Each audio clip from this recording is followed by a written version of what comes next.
वृंदावन का एक ऐसा मंदिर जहां 500 साल से जल रही अग्नि को कोई नहीं बुझा पाया। आज हम आपको वृंदावन के एक ऐसे मंदिर के बारे में बताने जा रहे हैं जहां 500 साल से रसोई में आग जल रही है और उसी आग पर भोजन पकता है। राधा रामन टेम्पल, वृंदावन यानी कि ब्रज धाम, जिसके कण कण में कृष्ण समाहित हैं।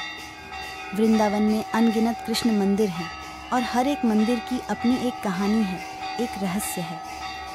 हमारे ज्योतिष एक्सपर्ट डॉ राधाकांत वत्स द्वारा दी गई जानकारी के आधार पर आज हम आपको वृंदावन के एक ऐसे ही मंदिर के रहस्य के बारे में बताने जा रहे हैं जो करीब 500 साल से बरकरार है। एक मंदिर जिसमें साक्षात दिखती है प्रभु की लीला और चमत्कार। एक ऐसा मंदिर जिसकी ख्याति बिहारी जी के मंदिर से कम नहीं।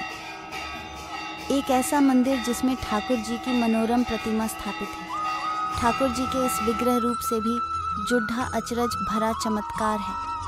कभी श्री कृष्ण के दांत नजर आते हैं तो कभी नहीं, पर जो हमेशा दिखाई देती रहती है वो है उनके होठों पर मंद मंद मुस्कान। हम बात कर रहे हैं वृंदावन के राधा रमण मंदिर के बारे में। इस मंदिर में ठाकुर जी की मूर्ति तो एक है, लेकिन उस एक मूर्ति में 3 छवि नजर आती हैं। कभी यह छवि गोविंद देव जी के समान दिखती है तो कभी यह छवि वक्ष स्थल गोपीनाथ जी की भांति नजर आती है, तो कभी चरण मदन मोहन जी के विग्रह रूप के दर्शन राधा रमण जी की प्रतिमा में दिखाई देने लग जाते हैं।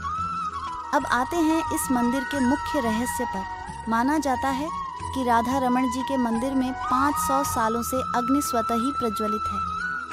पौराणिक कथा के अनुसार चैतन्य महाप्रभु के शिष्य गोपाल भट्ट गोस्वामी ने अपनी भक्ति के बल पर राधा रमण जी के विग्रह रूप को प्रकट किया था। मान्यता है कि जब भगवान प्रकट हुए तब गोपाल भट्ट जी ने उनका भोग बनाने के लिए हवन की लकड़ियों को रखकर मात्र मंत्रोच्चार शक्ति से अग्नि प्रज्वलित की थी। तब से अब तक वह अग्नि प्रज्वलित ही है। कैसी भी परिस्थिति हो, उस अग्नि को न प्रकृति और न ही कोई मनुष्य बुझा पाया है। आज भी राधा रमण मंदिर में ठाकुर जी का भोग उसी अग्नि पर पकाया जाता है। राधा रमण मंदिर में किसी भी कीमत पर माचिस या अन्य किसी भी ऐसी वस्तु का इस्तेमाल नहीं होता जिससे अग्नि प्रज्वलित की जा सके। मंदिर में धूप जलाने के लिए भी उसी अग्नि का प्रयोग किया जाता है। तो ये था वृंदावन के राधा रमण मंदिर में 500 साल से जल रही अग्नि का रहस्य। अगर आपको ये स्टोरी अच्छी लगी है तो प्लीज़ सब्सक्राइब और लाइक करें।